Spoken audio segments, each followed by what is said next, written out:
नमस्कार, किस्से कहानी में आपका स्वागत है। प्रस्तुत है मुंशी प्रेमचंद द्वारा लिखे उपन्यास प्रेमा का भाग 4, जिसका शीर्षक है जवानी की मौत। समय हवा की तरह उड़ता चला जाता है।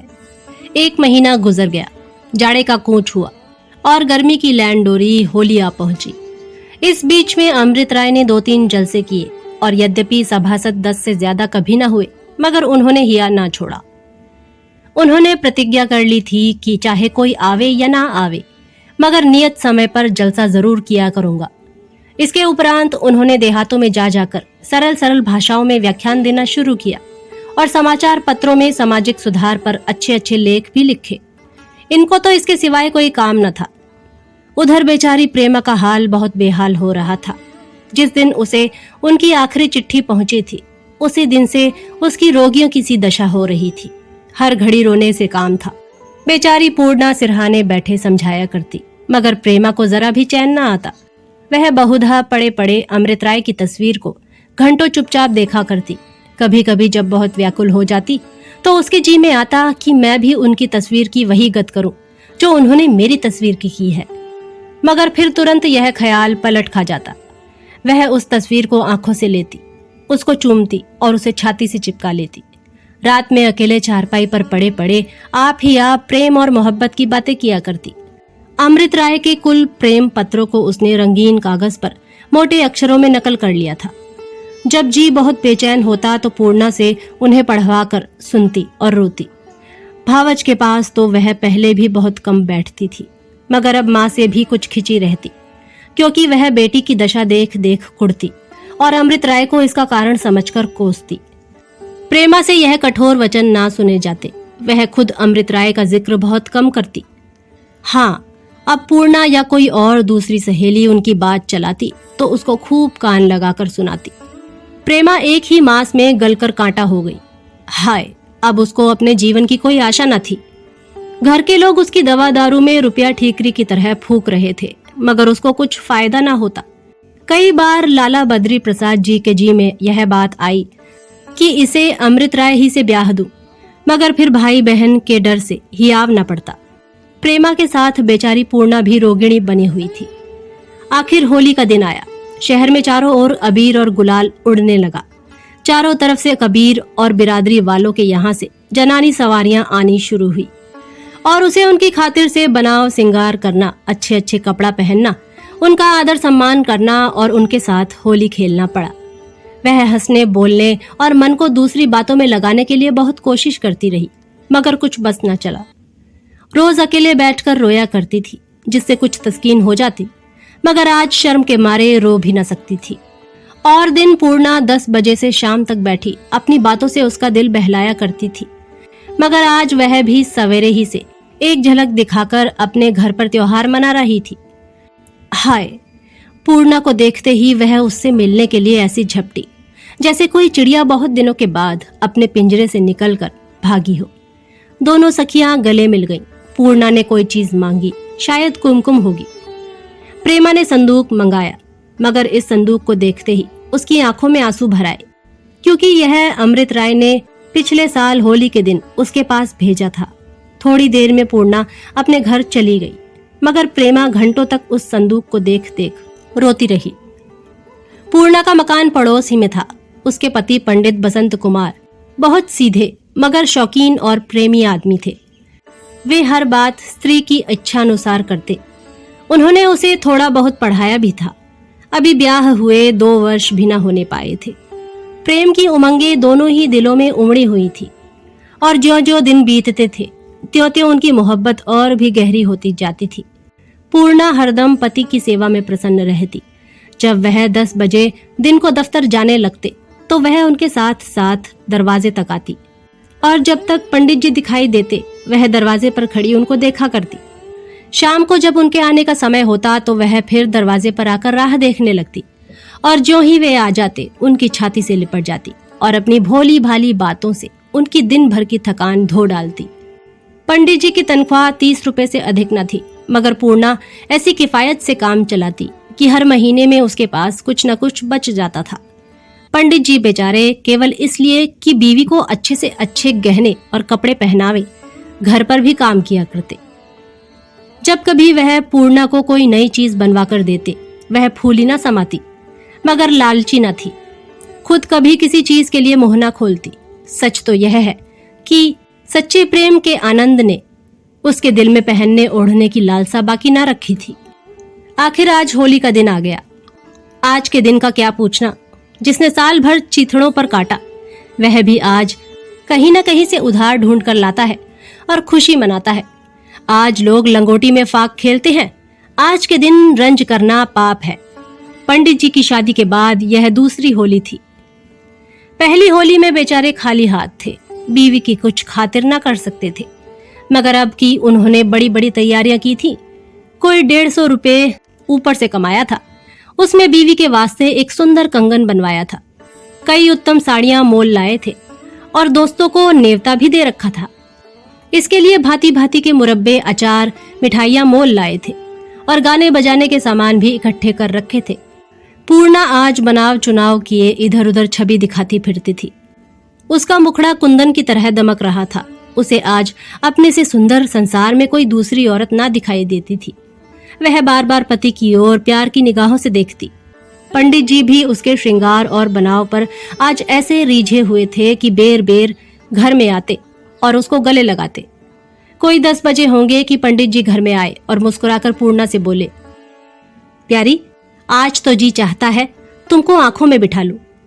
पूर्णा ने धीरे से एक ठोका देकर और रसीली निगाहों से देखकर कहा, वह देखो, मैं तो वहां पहले ही से बैठी हूं। इस छवि ने पंडित जी को लुभा लिया। वह झट बीवी को गले से लगाकर प्यार करने लगे। इन्हीं बातों में 10 बज गए तो पूर्णा ने कहा, दिन बहुत आ गया है, जरा बैठ जाओ तो उबटन मल दूं। देर हो जाएगी तो खाने में अबेर सबेर होने से सर दर्द होने लगेगा। पंडित जी ने कहा, नहीं नहीं, मैं उबटन नहीं मलवाऊंगा, लाओ धोती दो, नहाऊं। पूर्णा बोली, वाह, उबटन नहीं मलवाएंगे, आज की तो यह रीति ही है, आके बैठ जाओ।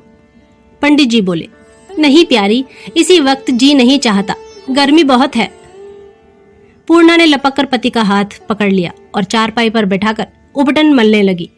पंडित जी बोले, मगर जरा जल्दी करना, आज मैं गंगा जी में नहाना चाहता हूँ। पूर्णा बोली, अब दोपहर को कहाँ जाओगे? मेहरी पानी ले आएगी, यहीं पर नहा लो। पंडित जी बोले, नहीं प्यारी, आज गंगा में बड़ी बहार रहेगी।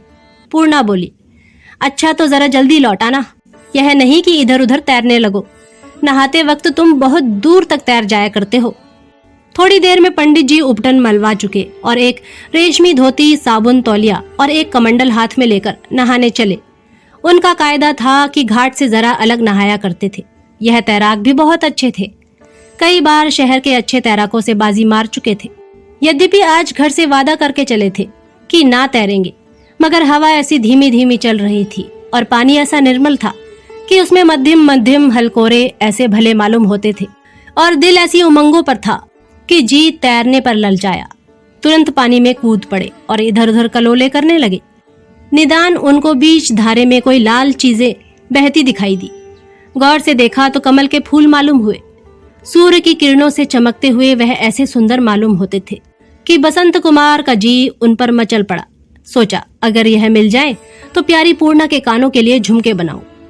वे मोटे ताजे आदमी थे। बीच धारे तक तैर जाना उनके लिए कोई बड़ी बात न थी। उनको पूरा विश्वास था कि मैं फूल ला सकता हूँ। जवानी दीवानी होती है। यह न सोचा था कि जो जो मैं आगे बढ़ूंगा त्यों त्यों फूल भी आगे बढ़ेंगे। उनकी तरफ चले और कोई 15 मिनट में बीच धारे में पहुंच गए, मगर वहां जाकर देखा तो फूल इतना ही दूर और आगे था। अब कुछ कुछ थकान मालूम होने लगी थी, मगर बीच में कोई रेत ऐसा न था जिस पर बैठकर दम लेते। आगे बढ़ते ही गए, कभी हाथों से जोर मारते, कभी पैरों से जोर लगाते।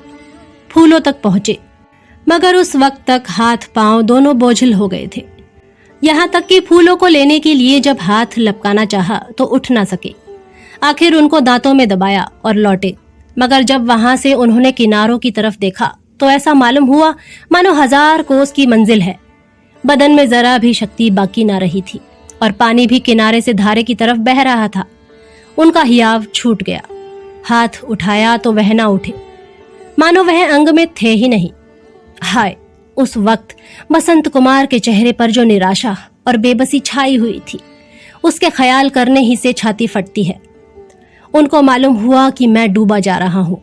उस वक्त प्यारी पूर्णा की सुधि आई कि वह मेरी बाट देख रही होगी। उसकी प्यारी प्यारी मोहिनी सूरत आंखों के सामने खड़ी हो गई। एक बार और हाथ फेंका, मगर कुछ बस न चला। आंखों से आंसू बहने लगे और देखते देखते वह लहरों में लोप हो गए। गंगा माता ने सदा के लिए उनको अपनी गोद में ले लिया। काल ने फूल के भेस में आकर अपना काम किया। उधर का हाल सुनिए। पंडित जी के चले जाने के बाद पूर्णा ने थालियां परोसी, एक बर्तन में गुलाल घोला, पंडित जी के लिए संदूक से नए कपड़े निकाले, उनकी आस्तीनों में चुन्नटें डाली, टोपी सादी थी, उसमें सितारे टाके। आज माथे पर केसर का टीका लगाना शुभ समझा जाता है। उसने अपने कोमल हाथों से केसर और चंदन रगड़ा, पान लगाए, मेवे सरौते से कतर कतर कटोरे में रखे। रात ही को प्रेमा के बगीचे से सुंदर कलियां लेती आई थी और उनको तर कपड़े में लपेट कर रख दिया था। इस समय वह खूब खिल गई थी। उनको तागे में गूंथ कर सुंदर हार बनाया और यह सब प्रबंध करके अपने प्यारे पति की राह देखने लगी। अब पंडित जी को नहाकर आ जाना चाहिए था, मगर नहीं, अभी कुछ देर नहीं हुई, आते ही होंगे। यही सोचकर पूर्णा ने 10 मिनट और उनका रास्ता देखा। अब कुछ कुछ चिंता होने लगी। क्या करने लगे? धूप कड़ी हो रही है, लौटने पर नहाया बेनहाया एक हो जाएगा। कदाचित यार दोस्तों से बातें करने लगे। नहीं नहीं, मैं उनको खूब जानती हूँ। नदी नहाने जाते हैं तो तैरने की सूझती है, आज भी तैर रहे होंगे। यह सोचकर उसने आधा घंटा और राह देखी, मगर जब वह अब भी ना आए तो वह बेचैन होने लगी। मेहरी से कहा, बिल्लो जरा लपक तो जावा, देखो क्या करने लगे। बिल्लो बहुत अच्छे स्वभाव की बुढ़िया थी। इसी घर की चाकरी करते करते उसके बाल पक गए थे। यह इन दोनों प्राणियों को अपने लड़कों के समान समझती थी। वह तुरंत लपकी हुई गंगा जी की तरफ चली। वहां जाकर क्या देखती है कि किनारे पर 2-3 मल्लाह जमा है। पंडित जी की धोती, तौलिया, साबुन, कमंडल सब किनारे पर धरे हुए हैं। यह देखते ही उसके पैर मन मन भर के हो गए। दिल धड़ धड़ करने लगा और कलेजा मुंह को आने लगा।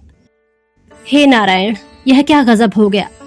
बदहवास घबराई हुई नजदीक पहुंची तो एक मल्लाह ने कहा, काहे बिल्लो, तुम्हारे पंडित नहाए आवा रहेन। बिल्लो क्या जवाब देती, उसका गला रुंध गया, आंखों से आंसू बहने लगे, सर पीटने लगी। मल्लाहों ने समझाया कि अब रोए पीटे का होत है, उनकी चीज वस्तु लेव और घर का जाओ। बेचारे बड़े भले मनई रहेन। बिल्लो ने पंडित जी की चीजें ली और रोती पीटती घर की तरफ चली। ज्यों ज्यों वह मकान के निकट आती त्यों त्यों उसके कदम पीछे को हटे जाते थे। हाय नारायण, पूर्णा को यह समाचार कैसे सुनाऊंगी। वह बेचारी 16 सिंगार किए पति की राह देख रही है। यह खबर सुनकर उसकी क्या गत होगी। इस धक्के से तो उसकी छाती फट जाएगी।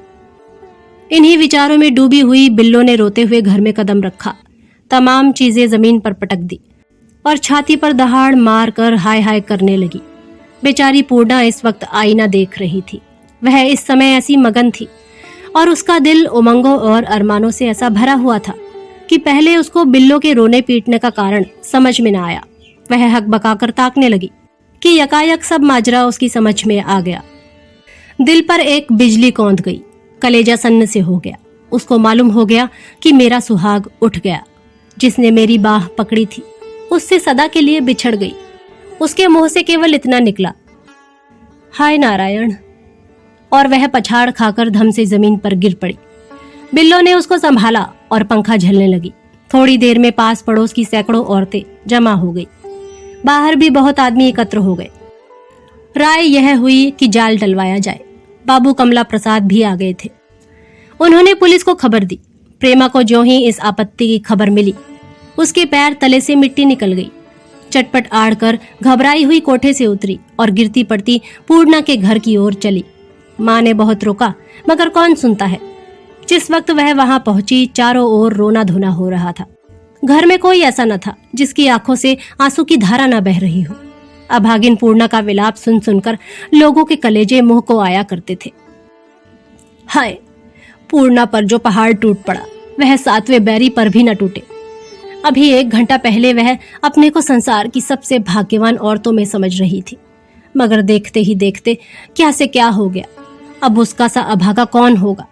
बेचारी समझाने बुझाने से जरा चुप हो जाती, मगर जो ही पति की किसी बात की सुधि आती त्यों ही फिर दिल उमड़ आता और नयनों से नीर की झड़ी लग जाती। चित्त व्याकुल हो जाता और रोम रोम से पसीना बहने लगता। हाय, क्या 1-2 बात याद करने की थी। उसने 2 वर्ष तक अपने प्रेम का आनंद लूटा था। उसकी एक एक बात, उसका हंसना, उसका प्यार की निगाहों से देखना उसको याद आता था। आज उसने चलते चलते कहा था, प्यारी पूर्णा, जी चाहता है तुझे आंखों में बिठा लूं। अफसोस, अब कौन प्यार करेगा। अब किसकी पुतलियों में बैठूंगी, कौन कलेजे में बैठाएगा। उस रेशमी धोती और तौलिए पर दृष्टि पड़ी तो जोर से चीख उठी और दोनों हाथों से छाती पीटने लगी। निदान प्रेमा को देखा तो झपट कर उठी और उसके गले से लिपट कर ऐसी फूट फूट कर रोई कि भीतर तो भीतर, बाहर मुंशी बद्री प्रसाद, बाबू कमला प्रसाद और दूसरे लोग आंखों में रुमाल लिए बेअख्तियार रो रहे थे। बेचारी प्रेमा के लिए महीने से खाना पीना दुर्लभ हो रहा था। विरहनल में जलते जलते वह ऐसी दुर्बल हो गई थी कि उसके मुंह से रोने की आवाज तक न निकलती थी। हिचकियां बंधी हुई थी और आंखों से मोती के दाने टपक रहे थे। पहले वह समझती थी कि सारे संसार में मैं ही एक अभागिन हूँ, मगर इस समय वह अपना दुख भूल गई और बड़ी मुश्किल से दिल को थाम कर बोली, प्यारी सखी, यह क्या गजब हो गया। प्यारी सखी ने इसके जवाब में अपना माथा ठोका और आसमान की ओर देखा, मगर मुंह से कुछ न बोल सकी। इस दुखियारी अबला का दुख बहुत ही करुणा योग्य था। उसकी जिंदगी का बेड़ा लगाने वाला कोई न था। उसके मैके में सिर्फ एक बूढ़े बाप से नाता था और वह बेचारा भी आजकल का मेहमान हो रहा था। ससुराल में जिससे अपनापा था वह परलोक सिधारा, न सास न ससुर, न अपने न पराए। कोई चुल्लू भर पानी देने वाला दिखाई न देता था। घर में इतनी जथा जुगती भी न थी कि 1-2 साल के गुजारे भर हो जाते। बेचारी पंडित जी को अभी नौकरी ही करते कितने दिन हुए थे कि रुपया जमा कर लेते। जो कमाया वह खाया। पूर्णा को अभी वह बातें नहीं सूझी थी। अभी उसको सोचने का अवकाश ही ना मिला था। हाँ, बाहर मर्दाने में लोग आपस में इस विषय पर बातचीत कर रहे थे। 2-2.5 घंटे तक उस मकान में स्त्रियों का ठट्ठा लगा रहा, मगर शाम होते होते सब अपने घरों को सिधारी। त्योहार का दिन था, ज्यादा कैसे ठहरती। प्रेमा पर कुछ देर से मूर्छा पर मूर्छा आने लगी थी। लोग उसे पालकी पर उठाकर वहां से ले गए और दिया में बत्ती पड़ते पड़ते उस घर में सिवाय पूर्णा और बिल्लो के और कोई न था। हाय, यही वक्त था कि पंडित जी दफ्तर से आया करते। पूर्णा उस वक्त द्वारे पर खड़ी उनकी राह देखा करती और जो ही वह ड्योढ़ी में कदम रखते वह लपक कर उनके हाथों से छतरी ले लेती और उनके हाथ मुंह धोने और जलपान की सामग्री इकट्ठी करती। जब तक वह मिष्ठान इत्यादि खाते वह पान के बीड़े लगा रखती। वह प्रेम रस का भूख, दिन भर का थका मांदा स्त्री की इन खातिरदारियों से गदगद हो जाता। कहाँ वह प्रीति बढ़ाने वाले व्यवहार और कहाँ आज का सन्नाटा। सारा घर साए साए कर रहा था। दीवारें काटने को दौड़ती थी। ऐसा मालूम होता कि इसके बसने वाले उजड़ गए। बेचारी पूर्णा आंगन में बैठी हुई, उसके कलेजे में अब रोने का दम नहीं है और ना आंखों से आंसू बहते हैं। हाँ, कोई दिल में बैठा खून चूस रहा है। वह शोक से मतवाली हो गई है। नहीं मालूम इस वक्त वह क्या सोच रही है। शायद अपने सिधारने वाले पिया से प्रेम की बातें कर रही है या उससे कर जोड़ की विनती कर रही है कि मुझे भी अपने पास बुला लो। हमको उस शोकातुरा का हाल लिखते ग्लानि होती है। हाय, वह उस समय पहचानी नहीं जाती। उसका चेहरा पीला पड़ गया है, होठों पर पपड़ी छाई हुई है, आंखें सूज आई हैं, सिर के बाल खुलकर माथे पर बिखर गए हैं, रेशमी साड़ी फटकर तार तार हो गई है, बदन पर गहने का नाम भी नहीं है, चूड़ियां टूटकर चकनाचूर हो गई हैं, लंबी लंबी सांसें आ रही हैं। वह चिंता, उदासी और शोक का प्रत्यक्ष स्वरूप मालूम होती है। इस वक्त कोई ऐसा नहीं है जो उसको तसल्ली दे। यह सब कुछ हो गया, मगर पूर्णा की आस अभी तक कुछ कुछ बंधी हुई है। उसके कान दरवाजे की तरफ लगे हुए हैं कि कहीं कोई उनके जीवित निकल आने की खबर लाता हो। सच है, वियोगियों की आस टूट जाने पर भी बंधी रहती है। शाम होते होते इस शोकदायक घटना की खबर सारे शहर में गूंज उठी। जो सुनता सिर धुनता। बाबू अमृत राय हवा खाकर वापस आ रहे थे कि रास्ते में पुलिस के 2 आदमियों को एक लाश के साथ जाते देखा। बहुत से आदमियों की भीड़ लगी हुई थी। पहले तो वह समझे कि कोई खून का मुकदमा होगा, मगर जब दरियाफ्त किया तो सब हाल मालूम हो गया। पंडित जी की अचानक मृत्यु पर उनको बहुत रंज हुआ। वह बसंत कुमार को भली भांति पहचानते थे। उन्हीं की सिफारिश से पंडित जी को दफ्तर में वह जगह मिली थी। बाबू साहब लाश के साथ साथ थाने पर पहुंचे। डॉक्टर पहले से ही आया हुआ था। जब उसकी जांच की निमित्त लाश खोली गई तो जितने लोग खड़े थे सबके रोंगटे खड़े हो गए और कई आदमियों की आंखों से आंसू निकल आए। लाश फूल गई थी, मगर मुखड़ा ज्यों का त्यों था और कमल के सुंदर फूल होठों के बीच दांतों तले दबे हुए थे। हाय, यह वही फूल थे जिन्होंने काल बनकर उसको डसा था। जब लाश की जांच हो चुकी तब अमृत राय ने डॉक्टर साहब से लाश के जलाने की आज्ञा मांगी, जो उनको सहज ही मिल गई। इसके बाद वह अपने मकान पर आए, कपड़े बदले और बाइसिकल पर सवार होकर पूर्णा के मकान पर पहुंचे। देखा तो चारों तरफ सन्नाटा छाया हुआ है। हर तरफ से सन्नाटा बरस रहा है। यही समय पंडित जी के दफ्तर से आने का था। पूर्णा रोज इसी वक्त उनके जूते की आवाज सुनने की आदी हो रही थी। इस वक्त जो ही उसने पैरों की चाप सुनी, वह बिजली की तरह दरवाजे की तरफ दौड़ी, मगर जो ही दरवाजे पर आई और अपने पति की जगह बाबू अमृत राय को खड़े पाया तो ठिठक गई। शर्म से सर झुका लिया और निराश होकर उल्टे पांव वापस हुई। मुसीबत के समय पर किसी दुख पूछने वालों की सूरत आंखों के लिए बहाना हो जाती है। बाबू अमृत राय 1 महीने में 2-3 बार अवश्य आया करते थे और पंडित जी पर बहुत विश्वास रखते थे। इस वक्त उनके आने से पूर्णा के दिल पर एक ताजा सदमा पहुंचा। दिल फिर उमड़ आया और ऐसा फूट फूट कर रोई कि बाबू अमृत राय, जो मोम की तरह नर्म दिल रखते थे, बड़ी देर तक चुपचाप खड़े बिसुरा किए। जब जरा जी ठिकाने हुआ तो उन्होंने मेहरी को बुलाकर बहुत कुछ दिलासा दिया और दहलीज में खड़े होकर पूर्णा को भी समझाया और उसको हर तरह की मदद देने का वादा करके चिराग जलते जलते अपने घर की तरफ रवाना हुए। उसी वक्त प्रेमा अपनी मेहताबी पर हवा खाने निकली थी। उसकी आंखें पूर्णा के दरवाजे की तरफ लगी हुई थी। निदान उसने किसी को बाइसिकल पर सवार उधर से निकलते देखा। गौर से देखा तो पहचान गई और चौंक कर बोली, अरे यह तो अमृत राय है। मुंशी प्रेमचंद द्वारा लिखे उपन्यास प्रेमा का भाग 4 यहीं समाप्त होता है। जल्द ही अगले भाग के साथ प्रस्तुत होंगे। तब तक के लिए नमस्कार।